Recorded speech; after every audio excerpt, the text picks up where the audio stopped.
Chapter 4. In 1933, the year Baba was born, and the year Zahir Shah began his 40-year reign of Afghanistan, two brothers, young men from a wealthy and reputable family in Kabul, got behind the wheel of their father's Ford Roadster. High on hashish and masked on French wine, they struck and killed a Hazara husband and wife on the road to Pagman. The police brought the somewhat contrite young men and the dead couple's 5-year-old orphan boy before my grandfather, who was a highly regarded judge and a man of impeccable reputation. After hearing the brothers' account and their father's plea for mercy, my grandfather ordered the two young men to go to Kandahar at once and enlist in the army for 1 year. This, despite the fact that their family had somehow managed to obtain them exemptions from the draft. Their father argued, but not too vehemently, and in the end, everyone agreed that the punishment had been perhaps harsh, but fair. As for the orphan, my grandfather adopted him into his own household and told the other servants to tutor him, but to be kind to him. That boy was Ali. Ali and Baba grew up together as childhood playmates, at least until polio crippled Ali's leg, just like Hassan and I grew up a generation later. Baba was always telling us about the mischief he and Ali used to cause, and Ali would shake his head and say, "But Aga Sahib, tell them who was the architect of the mischief and who the poor laborer." Baba would laugh and throw his arm around Ali. But in none of his stories did Baba ever refer to Ali as his friend. The curious thing was, I never thought of Hassan and me as friends either. Not in the usual sense, anyhow. Never mind that we taught each other to ride a bicycle with no hands, or to build a fully functional homemade camera out of cardboard box. Never mind that we spent entire winters flying kites, running kites. Never mind that to me, the face of Afghanistan is that of a boy with a thin boned frame, a shaved head, and low set ears. A boy with a Chinese doll face perpetually lit by a hare-lipped smile. Never mind any of those things, because history isn't easy to overcome. Neither is religion. In the end, I was a Pashtun and he was a Hazara. I was Sunni and he was Shia. And nothing was ever going to change that. Nothing. But we were kids who had learned to crawl together, and no history, ethnicity, society, or religion was going to change that either. I spent most of the first 12 years of my life playing with Hassan. Sometimes my entire childhood seems like one long, lazy summer day with Hassan, chasing each other between tangles of trees in my father's yard, playing hide and seek, cops and robbers, cowboys and Indians, insect torture, with our crowning achievement undeniably the time we plucked the stinger off a bee and tied a string around the poor thing to yank it back every time it took flight. We chased the Kochi, the nomads who passed through Kabul on their way to the mountains of the north. We would hear their caravans approaching our neighborhood, the mewling of their sheep, the baaing of their goats, the jingle of bells around their camels' necks.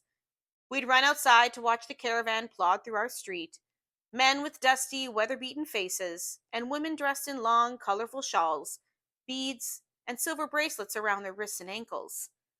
We hurled pebbles at their goats, we squirted water on their mules. I'd make Hassan sit on the wall of ailing corn and fire pebbles with his slingshot at the camels' rears. We saw our first Western together, Rio Bravo with John Wayne, at the Cinema Park, across the street from my favorite bookstore. I remember begging Baba to take us to Iran so we could meet John Wayne. Baba burst out in gales of his deep-throated laughter, a sound not unlike a truck engine revving up, and when he could talk again, explained to us the concept of voice dubbing. Hassan and I were stunned, dazed. John Wayne didn't really speak Farsi, and he wasn't Iranian. He was American, just like the friendly, long-haired men and women we always saw hanging around in Kabul, dressed in their tattered, brightly colored shirts. We saw Rio Bravo 3 times, but we saw our favorite Western, The Magnificent Seven, 13 times. With each viewing, we cried at the end when the Mexican kids buried Charles Bronson, who, as it turned out, wasn't Iranian either. We took strolls in the musty-smelling bazaars of the Shari Now section of Kabul, or the New City, west of Wazir Akbar Khan district. We talked about whatever film we had just seen and walked amid the bustling crowds of bazaaris. We snaked our way among the merchants and the beggars, wandered through narrow alleys cramped with rows of tiny, tightly packed stalls. Baba gave us each a weekly allowance of 10 Afghanis, and we spent it on warm Coca Cola and rosewater ice cream topped with crushed pistachios. During the school year, we had a daily routine. By the time I dragged myself out of bed and lumbered to the bathroom, Hassan had already washed up, prayed the morning namaz with Ali, and prepared my breakfast: hot black tea with 3 sugar cubes and a slice of toasted naan topped with my favorite sour cherry marmalade, all neatly placed on the dining table. While I ate and complained about homework, Hassan made my bed, polished my shoes, ironed my outfit for the day, packed my book and pencils. I'd hear him singing to himself in the foyer as he ironed, singing old Hazara songs in his nasal voice. Then Baba and I drove off in his black Ford Mustang, a car that drew envious looks everywhere because it was the same car Steve McQueen had driven in Bullet, a film that played in one theater for 6 months. Hassan stayed home and helped Ali with the day's chores, hand washing dirty clothes and hanging them to dry in the yard, sweeping the floors, buying fresh naan from the bazaar, marinating meat for dinner, watering the lawn. After school, Hassan and I met up, grabbed a book, and trotted up the bowl shaped hill just north of my father's property in Wazir Akbar Khan. There was an old abandoned cemetery atop the hill with rows of unmarked headstones and tangles of brushwood clogging the aisles. Seasons of rain and snow had turned the iron gate rusty and left the cemetery's low white stone walls in decay. There was a pomegranate tree near the entrance to the cemetery. One summer day, I used one of Ali's kitchen knives to carve our names on it: Amir and Hassan, the Sultans of Kabul. Those words made it formal. The tree was ours. After school, Hassan and I climbed its branches and snatched its blood red pomegranates. After we'd eaten the fruit and wiped our hands on the grass, I would read to Hassan. Sitting cross legged, sunlight and shadows of pomegranate leaves dancing on his face, Hassan absently plucked blades of grass from the ground as I read him stories he couldn't read for himself. That Hassan would grow up illiterate like Ali and most Hazaras had been decided the minute he had been born, perhaps even the moment he had been conceived in Sonobar's unwelcoming womb. After all, what use did a servant have for the written word? But despite his illiteracy, or maybe because of it, Hassan was drawn to the mystery of words, seduced by a secret world forbidden to him. I read him poems and stories, sometimes riddles, though I stopped reading those when I saw that he was far better at solving them than I was. So I read him unchallenging things, like the misadventures of the bumbling Mullah Nasruddin and his donkey. We sat for hours under that tree, sat there until the sun faded in the west, and still Hassan insisted we had enough daylight for one more story, one more chapter. My favorite part of reading to Hassan was when we came across a big word that he didn't know. I'd tease him, expose his ignorance. One time I was reading him a Mullah Nasruddin story, and he stopped me. "What does that word mean?" "Which one?" "Imbecile." "You don't know what it means?" I said, grinning. "Nay, America, but it's such a common word." "Still, I don't know it." If he felt the sting of my tease, his smiling face didn't show it. "Well, everyone in my school knows what it means," I said. "Let's see. Imbecile. It means smart, intelligent. I'll use it in a sentence for you. When it comes to words, Hassan is an imbecile." "Ah," he said, nodding. I would always feel guilty about it later, so I try to make up for it by giving him one of my old shirts or a broken toy. I would tell myself that was amends enough for a harmless prank. Hassan's favorite book by far was the Shahnameh, the 10th century epic of ancient Persian heroes. He liked all the chapters, the Shahs of old, Faridun, Zal, Ruda Bey. But his favorite story, and mine, was Rostam and Sohrab, the tale of the great warrior Rostam and his fleet-footed horse, Raksh. Rostam mortally wounds his valiant nemesis Sohrab in a battle, only to discover that Sohrab is his long-lost son. Stricken with grief, Rostam hears his son's dying words: "If thou art indeed my father, then thou hast stained thy sword in the lifeblood of thy son, and thou didst this of thine obstinacy. For I sought to turn thee unto love, and I implored of thee thy name, for I thought to behold in thee the tokens recounted of my mother. But I appealed unto thy heart in vain, and now is the time gone for meeting. Read it again, please, Amir Aga, Hassan would say. Sometimes tears pooled in Hassan's eyes as I read him the passage, and I always wondered whom he wept for. The grief-stricken Rostam, who tears his clothes and covers his head with ashes, or the dying Sohrab, who only longed for his father's love. Personally, I couldn't see the tragedy in Rostam's fate. After all, didn't all fathers in their secret hearts harbor a desire to kill their sons? One day in July 1973, I played another little trick on Hassan. I was reading to him, and suddenly I strayed from the written word. I pretended that I was reading from the book, flipping pages regularly, but I abandoned the text altogether, taken over the story, and made up my own. Hassan, of course, was oblivious to this. To him, the words on the page were a scramble of codes, indecipherable, mysterious. Words were secret doorways, and I held all the keys. After I started to ask him if he liked the story, a giggle rising in my throat when Hassan began to clap. "What are you doing?" I said. "That was the best story you've read me in a long time," he said, still clapping. I laughed. "Really? Really? That's fascinating," I muttered. I meant it too. This was wholly unexpected. "Are you sure, Hassan?" He was still clapping. "It was great, Amir Aga. Will you read me more of it tomorrow?" "Fascinating," I repeated, a little breathless, feeling like a man who discovers a buried treasure in his own backyard. Walking down the hill, thoughts were exploding in my head like the fireworks at Chaman. "Best story you've read me in a long time," he had said. I'd read him a lot of stories. Hassan was asking me something. "What?" I said. "What does that mean, fascinating?" I laughed, clutched him in a hug, and planted a kiss on his cheek. "What was that for?" he said, startled, blushing.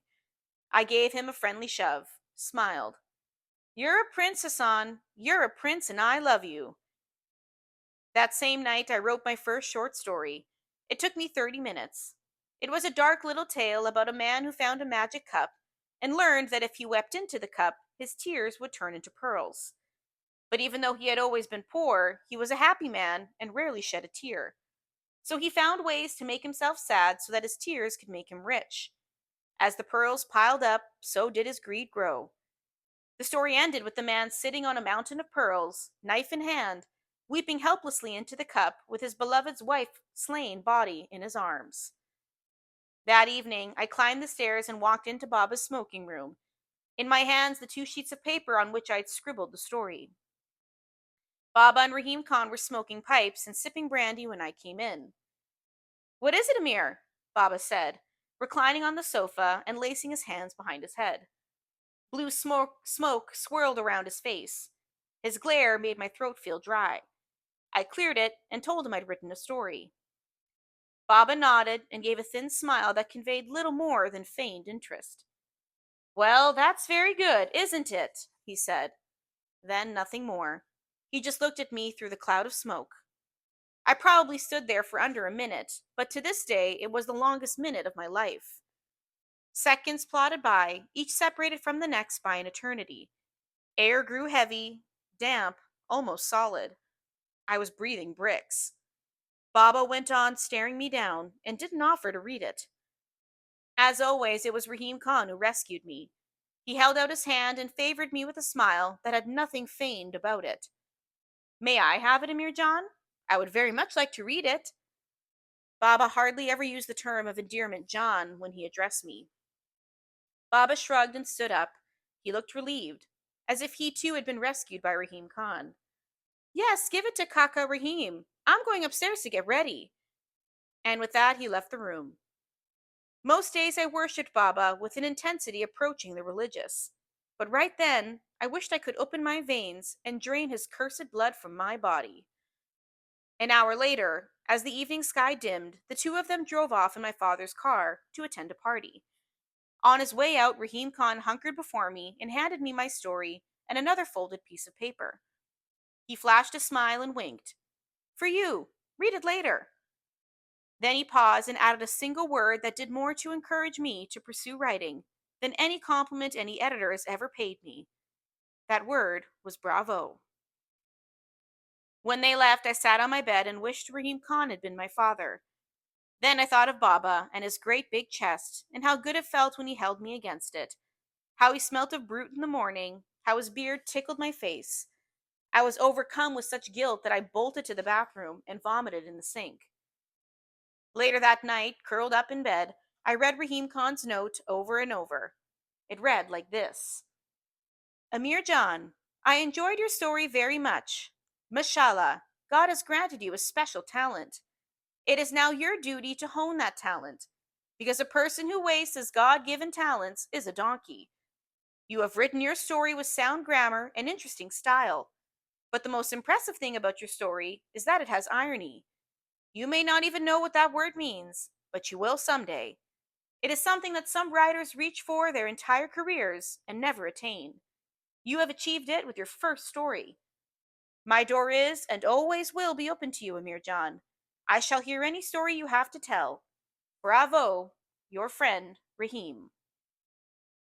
Buoyed by Rahim Khan's note, I grabbed the story and hurried downstairs to the foyer, where Ali and Hassan were sleeping on a mattress. That was the only time they slept in the house, when Baba was away and Ali had to watch over me. I shook Hassan awake and asked him if he wanted to hear a story. He rubbed his sleep-clogged eyes and stretched. Now? What time is it? Never mind the time. This story's special. I wrote it myself, I whispered, hoping not to wake Ali. Hassan's face brightened. Then I have to hear it, he said, already pulling the blankets off him. I read it to him in the living room by the marble fireplace. No playful straying from the words this time. This was about me. Hassan was the perfect audience in many ways, totally immersed in the tale, his face shifting with the changing tones in the story.